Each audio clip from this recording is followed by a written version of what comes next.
Et pour conclure cette matinée d'audition, on va juste en 3-4 minutes, lire les réponses écrites qui ont été faites par le Conseil national de l'ordre des médecins et le Conseil national de l'ordre des pharmaciens. Oui, réponses écrites qui vont nous être lues par Nathalie Richard de l'Agence des médicaments. Alors, en fait, il y a deux contributions. Il y a l'ordre des médecins qui est assez courte. Enfin, la contribution est assez courte. Donc, je vais lire ça rapidement. Donc, l'Ordre national des pharmaciens indique que son positionnement est très favorable à la poursuite des travaux sur le cannabis thérapeutique. Donc, elle souhaite néanmoins faire part de quelques remarques et interrogations sur le projet. Concernant les conditions de prescription, il convient de rappeler que le terme de médecin spécialiste pour la primo-prescription est inadapté, car aujourd'hui, tous les médecins issus de la réforme des études médicales sont spécialistes dans la discipline du diplôme d'études spécialisées qu'ils ont validé. Par ailleurs, les réalités actuelles de la démographie médicale et les délais d'accès à certaines spécialités seront un véritable frein d'accès à la prescription spécialisée.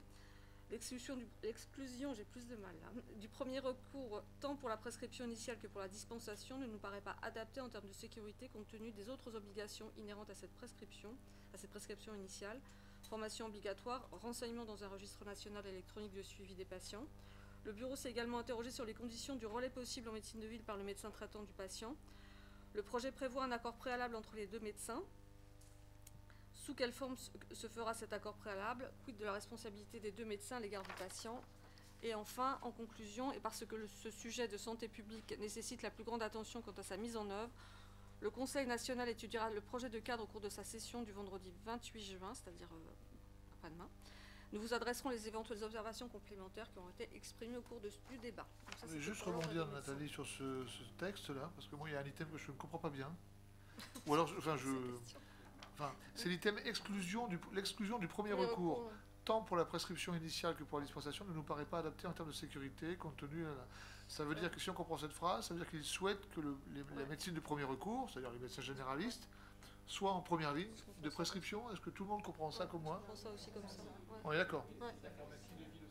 Ouais, d'accord. Le Conseil de l'ordre souhaite que... Ouais. C'est pour ça que je voulais qu'on... C'est une phrase importante à analyser parce que... Oui, c'est ça. Donc, oui, c'est ça. On est d'accord. Donc le Conseil national de l'ordre des médecins propose que la médecine de premier recours, c'est-à-dire les médecins généralistes, soit impliquée dans la prescription initiale. Il parle de la dispensation, ça c'est les pharmaciens, c'est autre chose. Mais,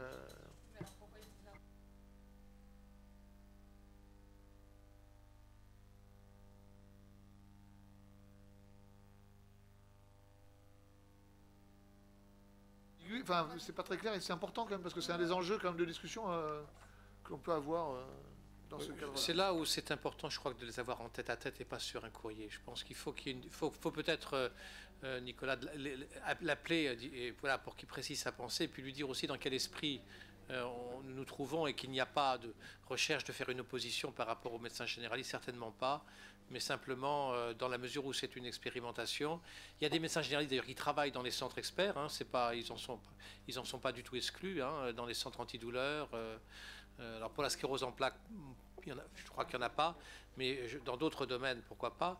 Et puis, voilà, et puis on n'a pas encore non plus tout à fait discuté. Et il pourrait peut-être nous apporter des éléments s'il pense qu'il y a des médecins généralistes qui pourraient...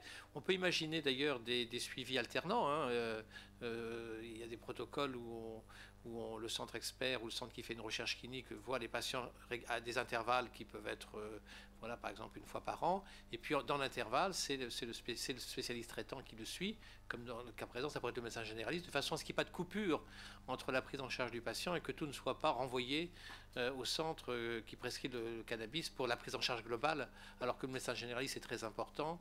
Donc il y a un travail peut-être, il y a un format à trouver dans lequel il faut qu'il soit partie prenante. Et puis il y a l'idée aussi quand même que c'est le médecin généraliste qui va valider en partie, il est le consultant de référence le fait que son patient est éligible éventuellement pour ce type de médicament.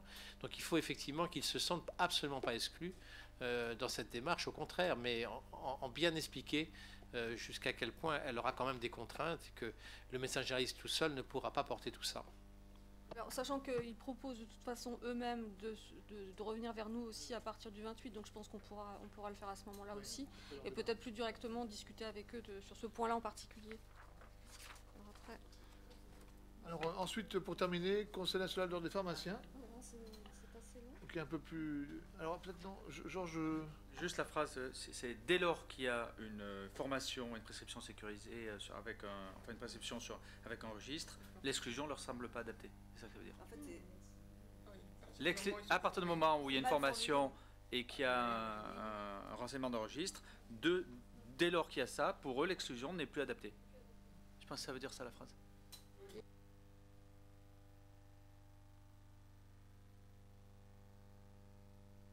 Mais ça on a répondu, voilà, on a répondu à cet argument. On va reformuler les choses différemment dans le projet. Ce sont des médecins exerçant dans les structures et non pas les médecins spécialistes. Là, c'était un peu, voilà. C'est la structure qui est multiprofessionnelle, Exactement. multidisciplinaire, et donc voilà, qui est fait de spécialistes de disciplines différentes, qui peut inclure un médecin généraliste, voilà.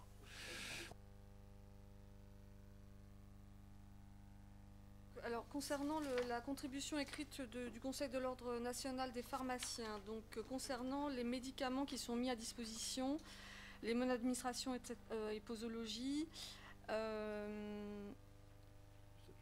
concernant la mise à disposition, etc., le statut juridique des produits pourrait être précisé. Bon, ça, il y a un certain point de toute façon réglementaire. Il y en a d'autres points réglementaires qui sont indiqués ici. Je pense qu'il faudra éclaircir après.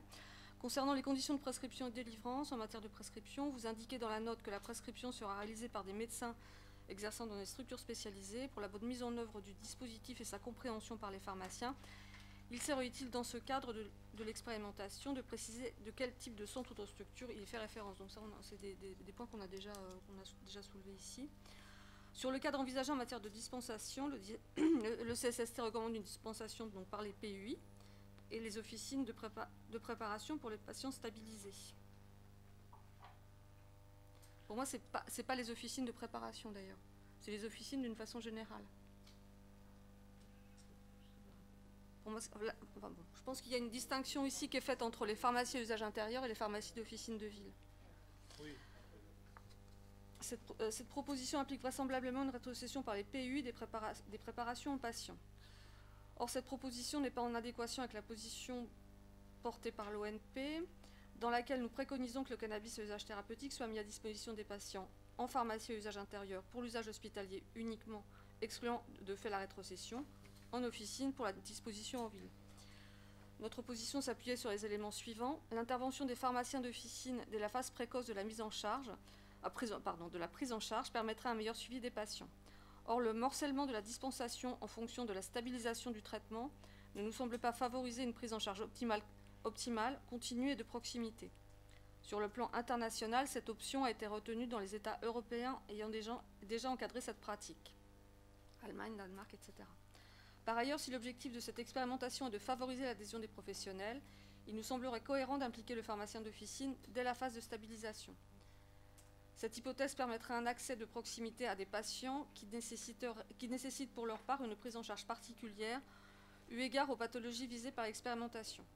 Or, le circuit de dispensation proposé par le CSST interroge sur l'accès des patients à cette expérimentation. Il ne permet pas, à notre sens, un accès de proximité à des patients qui potentiellement peuvent avoir une pathologie lourde et ou une mobilité réduite. Pour mémoire, le réseau de PUI concerne un peu moins de 2500 sites versus 22 000 officines accessibles à moins de 15 minutes. Le maillage territorial des officines permet dès lors un meilleur accès aux soins en ambulatoire. Alors ensuite, on ne va peut-être pas développer concernant le statut stupéfiant et donc il indiquait en fait que l'ordre des pharmaciens souligne la nécessité d'avoir des moyens nécessaires pour réaliser des préparations, mais c'est vrai que Là, au niveau de l'expérimentation, le CSST s'était plus prononcé en faveur de préparation, pas de préparation, mais en tous les cas d'utilisation de produits existants déjà. Donc là, par contre, l'ordre des pharmaciens met en lumière les problématiques qui sont liées aux préparations dans les pharmacies d'officine. Alors ensuite, pour toutes ces raisons, nous sommes convaincus que le schéma que nous proposons est le plus adapté aux patients. Donc, concernant la formation préalable des prescripteurs obligatoire, le retour d'expérience sur certains médicaments démontre qu'il n'est pas aisé pour le pharmacien de s'assurer de ce point. Aussi, afin de sécuriser la dispensation, le pharmacien pourrait avoir accès à la liste des médecins formés. Concernant la stabilisation du patient, cette notion devra être clairement définie par des critères objectifs. Nous nous interrogeons sur l'existence d'indicateurs qui permettraient de valider une prescription au regard de la clinique. Alors, le troisième point évoqué, c'est les contre-indications et les précautions d'emploi. Concernant la mise en place d'une contraception efficace pour les femmes en âge de procréer, l'ONP a attiré l'attention de la NSM sur les disparités des règles et les difficultés rencontrées pour les médicaments faisant l'objet d'un programme de prévention de la grossesse. En pratique, il est parfois difficile pour le pharmacien d'officine de disposer des éléments nécessaires à la dispensation ou de joindre le prescripteur. Concernant la prescription possible, quel que soit l'âge, si le bénéfice est supposé favorable, cette rédaction laisse penser que l'utilisation pédiatrique pourrait être concernée. La population cible de l'expérimentation, à notre sens, devrait être clarifiée. Alors, concernant le point sur le suivi des patients et l'évaluation des effets indésirables, concernant la création d'un comité scientifique pluridisciplinaire, il est souhaité que les pharmaciens soient membres de ce comité scientifique. En outre, sur les missions de ce comité, il sera important d'y inclure les aspects pharmaceutiques. Les pharmaciens n'y étant pas mentionnés à ce stade, alors que l'objectif de l'expérimentation est d'évaluer l'adhésion des professionnels de santé dont font partie les pharmaciens. Par ailleurs, le terme de médicament pour les fournisseurs ne semble pas adapté, puisqu'il désigne en général un produit fini ou prêt à l'emploi. Ce terme désigne-t-il des matières premières, voire des produits semi-ouvrés, par interrogation. Concernant la mise en place du registre national de suivi des patients et l'implication des pharmaciens, cette expérimentation constitue un véritable enjeu d'interprofessionnalité. Il nous semble que les pharmaciens participant à l'expérimentation devront avoir un accès au registre en tenant compte de leur rôle dans l'expérimentation. L'architecture de cette plateforme pourrait s'appuyer du retour d'expérience des plateformes mises en place pour les recommandations temporaires d'utilisation, par exemple baclofène, mais auxquelles seraient associés de manière effective les pharmaciens. Comme pour l'expérimentation vaccination, la mise en place d'une plateforme contribuerait fortement à l'adhésion des pharmaciens par la mise à disposition d'un outil facilitant l'inclusion de patients et leur suivi.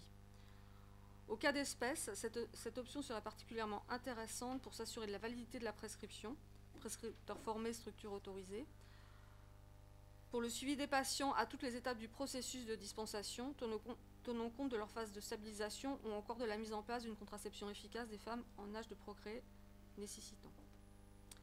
Outre le suivi pharmaceutique du patient, l'accès à ce registre pourrait favoriser l'analyse pharmaceutique, mais également la mise en relation des professionnels, favorisant de ce fait la coopération entre professionnels de santé pour une prise en charge optimale du patient. Concernant la communication et l'information, ce point est retenu dans le cadre de l'expérimentation et je m'en réjouis. Donc ça, c'est la présidente qui parle. À l'instar des expériences étrangères, il est indispensable en effet que les parties prenantes, producteurs, fournisseurs, professionnels de santé et patients, aient une information complète et précise. Cette information est souvent centralisée et facilement accessible sur le site internet des autorités sanitaires, comme par exemple au Danemark, en Italie ou aux Pays-Bas. Enfin, pour terminer, nous nous interrogeons sur le rôle que pourraient avoir les pharmaciens biologistes médicaux. Concernant l'adaptation posologique du traitement, il serait intéressant de s'assurer que le patient n'utilise pas déjà un produit non vendu en officine, et éventuellement de différencier le produit officinal de l'autre produit. Ceci peut être évalué par le dosage des fractions THC et CBD efficaces dans le sang et ou l'urine réalisé au sein d'un laboratoire de biologie médicale. Il pourrait être proposé de réaliser un suivi biologique pour s'assurer de la bonne observance du patient, éviter les surdosages et prévenir les effets indésirables liés au surdosage. Ces données pourraient être par ailleurs intégrées dans le registre national de suivi des patients. Si cette option est retenue, il pourrait être proposé d'inclure un pharmacien biologiste dans le comité scientifique, d'intégrer les données biologiques concernant l'évaluation sanguine et urinaire des produits actifs dans le registre de suivi des patients, afin d'évaluer les différences de susceptibilité individuelle vis-à-vis du cannabis thérapeutique. L'Ordre des pharmaciens vous remercie de cette consultation. Compte tenu des réserves émises sur le circuit de distribution, nous souhaitons être associés aux échanges qui auront lieu durant la phase de mise en place, et en particulier lors de la phase de protocole dans le cas où l'expérimentation serait actée. Très bien. Bon, on retient quand même qu'il a une des propositions fortes là, c'est que effectivement, on va dire si les prescriptions qui seront d'origine hospitalière, en instauration notamment, pourraient être plutôt délivrées par des pharmacies d'officine plutôt que par les pharmacies à usage intérieur.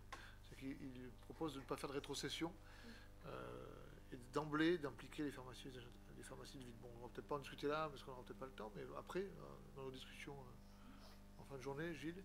Oui, je crois que c'est peut-être un petit peu difficile de répondre de façon précise. Ça dépendra un petit peu de la taille de l'expérimentation. Et il y a des aspects pratiques. Comme on a quand même envie d'aller assez vite, il faudra peut-être choisir celle qui permet d'être le plus opérationnel, de façon à ce que ça puisse réellement se mettre en place, quoi. Mais l'idée qu'il y ait une rétrocession sur des pharmacies d'officine, moi, ça ne me choquerait pas. Même si je comprends qu'une parfaite autonomie puisse se comprendre. Mais si on part des centres experts, qui sont quand même souvent situés dans des gros centres, dans lesquels nécessairement, probablement, les pharmacies de ces centres seront impliquées. Donc, ce seront des facilitateurs quand même de toute l'expérimentation et de la mise à disposition. Donc, ils peuvent être une personne ressource et adresser à la pharmacie qui est proche d'où habite le patient les produits de façon à ce que ça soit plus simple, quoi. Mais pour l'instant, c'est peut-être un peu difficile de répondre définitivement. Il faut toute une partie sur le circuit du médicament qui devra être effectivement précisée, mais je ne sais pas si on ira très loin cet après-midi, mais on pourra aller quand même sur certaines choses qui impactent ces notions de première ligne, deuxième ligne, peut-être, rester peut-être plus ouvert, et puis après les choses pourront s'affiner. Et puis il y a la phase 1, et puis il y aura la phase 2, donc c'est pour ça que c'est pas simplement quelque chose qui définit les choses de façon définitive, c'est peut-être pour que véritablement il y ait une phase 1 et qu'elle soit rapidement opérationnelle. Enfin, c'est juste pour dire, je pense qu'en fait justement, ça va dépendre un peu des centres qui sont retenus, mais en tout cas dans ceux que la Société française d'accompagnement et de soins palliatifs que je représente a proposé, il y a des centres qui ne sont pas dans des gros CHU pour le coup, qui sont éventuellement, et pour le coup, des structures privées, etc. Donc il y a quand même une vraie question. Si on retient certaines candidatures, il faut s'assurer qu'il y aura la possibilité de s'approvisionner dans le produit. Oui, Yvan Kakowski. Oui, pour le choix des structures, là on se projette un peu loin pour aujourd'hui, mais l'expérimentation et le registre, ça va être un élément fondamental. C'est-à-dire qu'il faut que ce soit des structures qui soient capables de remplir le registre, d'y avoir du temps. On a parlé tout à l'heure de se rapprocher des structures de recherche clinique. Ça va être fondamental pour arriver à sélectionner les sites.